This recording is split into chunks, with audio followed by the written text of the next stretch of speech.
Kolkata box অফিসে তুফান না চলার মূল কারণ কী? কলকাতা বক্স অফিসের কলকাতার দর্শকই হিপোক্রেট? শুধুমাত্র দর্শকেরই কি দোষ? তার বাইরে কি কিছু দোষ নেই? বন্ধুরা, আমরা কিছু প্রচণ্ড অ্যাক্টিভ ভ্যালিড পয়েন্ট কিছু তোমাদেরকে বোঝাবো কলকাতা বক্স অফিসের, যেখানে শুধুমাত্র দর্শকের দোষ দিতে তোমাদের ইচ্ছে করবে না। বলে রাখি, বাংলাদেশ থেকে কিছু মানুষ আছেন, যেরকম মালিক আফসারি জাতীয় কিছু মানুষ, যারা ভুলবশত বয়সজনিত কারণে ভুলভাল কথা বলে থাকেন। মেগাস্টার শাকিব খানকে বড় করতে গিয়ে তারা করলেন কি? ইন্ডিয়াকে ছোট করলেন, দেশকে এবং দেবদাজিদ্দাকে ছোট করলেন। তার ফলটা কিন্তু খুব খারাপ গিয়ে দাঁড়ালো কারণ এখানকার দর্শক খেপে গেল। ঠিক আছে, প্রথমত এটা। দ্বিতীয়ত, আমার যেটা মনে হয় যে এখানকার দর্শক অবশ্যই হিপোক্রেট, কিন্তু তাদেরকে দোষ শুধুমাত্র কি দেওয়া যায়? বন্ধুরা, এখানে দর্শক 100 টাকার বিনিময়ে জওয়ান দেখতে পায়, আবার 100 টাকার বিনিময়ে সে একটা বাংলা ছবি দেখতে পায়। এবার বাংলা ছবিটার বাজেট হচ্ছে 4 কোটি টাকা খুব বেশি হলে, আর জওয়ানের বাজেট 300 কোটি টাকা। তো আগে এখানকার দর্শক কিন্তু হিন্দি ছবি দেখা প্রেফার করে, কারণ এটা ইন্ডিয়া। এখানে কিন্তু অনেক ভাষাভাষী মানুষজনেরা রয়েছেন, এবং ওয়েস্ট বেঙ্গলের কথাও যদি বলি, এখানে বাঙালির বাইরেও প্রচুর ভাষাভাষী মানুষজনেরা রয়েছেন। এখানে বাঙালি কিন্তু অতটা অ্যাক্টিভ নয়।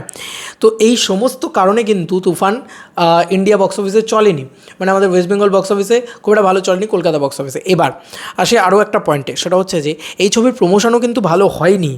এই ছবি নিয়ে মেগাস্টার শাকিব খান যতটা আশাবাদী ছিলেন, যতটা ইন্ডিয়া নিয়ে কথা বলা হয়েছিল, ততটা মারাত্মক প্রমোশন আমরা কিন্তু এসভিএফের থেকে অনেক বেটার কিছু এক্সপেক্ট করেছিলাম, সেটা কিন্তু হয়নি। বন্ধুরা, ভালো করে লক্ষ্য করলে তোমরা বুঝতে পারবে এসভিএফ কিন্তু সেই জিনিসটা করেনি যে জিনিসটা আমরা চেয়েছিলাম। তুফানের ক্ষেত্রে তারা যেটা করতে পারতো সেটা করেনি।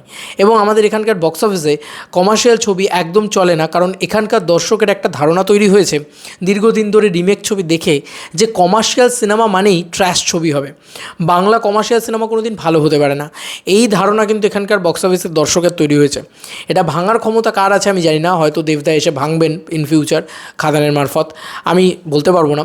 তবে এটা মানুষ কবে এটা থেকে অন্যদিকে এগোবে আমি জানি না, কারণ এখানকার মূল যারা দর্শক বাংলা ছবির ইউথ, এখানকার যারা ইউথরা রয়েছেন তারা মূলত বিজি থাকেন সালার বা কালকির মতন ছবি নিয়ে, বা তারা বিজি থাকেন পুষ্পা, কেজিএফ, RRR মতন ছবি নিয়ে, সাউথ নিয়ে।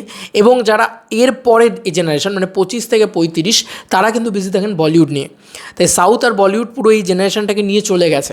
এখানকার দর্শক শুধুমাত্র তাদের একটাই লজিক, এবার আমি জানি না তারা ভাষাকে ভালোবাসে কি বাসে না, তাদের একটাই লজিক ভাই, তারা এই কথাটাই তোমাকে বলবে যে ভাই আমি 200 কোটি টাকার ছবি, 300 কোটি টাকার ছবি, 400-500 কোটি টাকার ছবি, সেই ছবিটাও আমি 100 টাকা দিয়ে দেখতে পাচ্ছি, আর আমি বাংলা ছবিটা 4 কোটি টাকার ছবি 100 টাকা দিয়ে দেখতে কেন বাংলা ছবিটা দেখতে যাবো?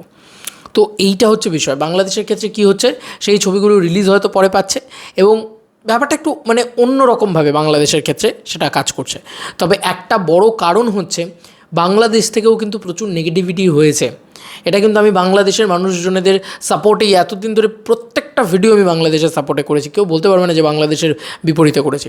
আমি বাংলাদেশকে ছোট করছি না, আমি কিছু পার্টিকুলার মানুষকে ছোট করছি, যে মানুষগুলো যারা প্রতিনিয়ত যে দেশে, সেই ইন্ডিয়াতেও এরকম প্রচুর কুলাঙ্গার আছে, সেরকম কিছু কুলাঙ্গার কিন্তু প্রত্যেকটা দেশে আছে, যারা ক্ষতি করে যাচ্ছে আলটিমেটলি যে কোনো ইন্ডাস্ট্রি। আজকে তারা যদি এই খারাপ মন্তব্যগুলো, খারাপ বক্তব্যগুলো না আনতো এখানকার ইন্ডাস্ট্রি তথা এখানকার স্টারদের নিয়ে বা নিয়ে, তাহলে কিন্তু এখানকার মানুষ এত ক্ষেপে যেত না। তো এই যে ক্ষেপে যাওয়া কিছু মানুষ, কিছু ইউটিউবার, কিছু তারা কিন্তু কনর্গল ছোটো করেছে। এটা তোমাদেরই ইউটিউবার সিনেব্রোস সেই কথাটা বলেছিল, ভালো করে লক্ষ্য করে দেখবে যে কলকাতা বক্স অফিসের মানুষকে খেপিয়ে তোলা হচ্ছে, কলকাতার মানুষকে খেপিয়ে তোলা হচ্ছে, এরপরে কিন্তু তুফানের ফলাফল খুব একটা ভালো হবে না। কিন্তু সেটাই হলো, কিন্তু সেটাই চোখের সামনে দেখতে পেলাম, তাই না? তো কোথাও গিয়ে এখান থেকেই বোঝা যাচ্ছে যে এটাও ইম্পর্টেন্ট, অনেকগুলো লজিক একসাথে কাজ করছে। আমি তোমাদেরকে বোঝানোর চেষ্টা করলাম। এবার তোমাদের কার কী মতামত? কলকাতা বক্স অফিসে কেন তুফান ব্যর্থ হলো, কেন চললো না তুফান কলকাতা বক্স অফিসে, কেন তাণ্ডব মাচাতে পারলো না, যেটাকে আমরা বলতে পারি যে হিউজ ব্যবসা, সেইটা কেন করতে পারলো না, সেটা নিয়ে তোমাদের কার কী মতামত একটু জানিও কমেন্ট সেকশানে। তোমরা প্রত্যেকে নিউট্রালভাবে কী কী ডিসিশন নিচ্ছ সেটা বলো। দেখো, গালাগালি চাইলেই করা যায়, এবং আমি শিওর যে সাকিবিয়ানরা হয়তো গালাগালি করতেও পারেন, কিন্তু আমার বিশ্বাস যে সাকিবিয়ানরা শিক্ষিত, ভদ্র, তারা বুঝবেন, তারা বিষয়টা ক্লিয়ারলি বুঝবেন যে কেন আমরা এখানে আলোচনা করার মতন বিষয় গো, কলকাতা বক্স অফিসে এখানকার কমার্শিয়াল ছবিগুলোই ওয়ার্ক করছে না।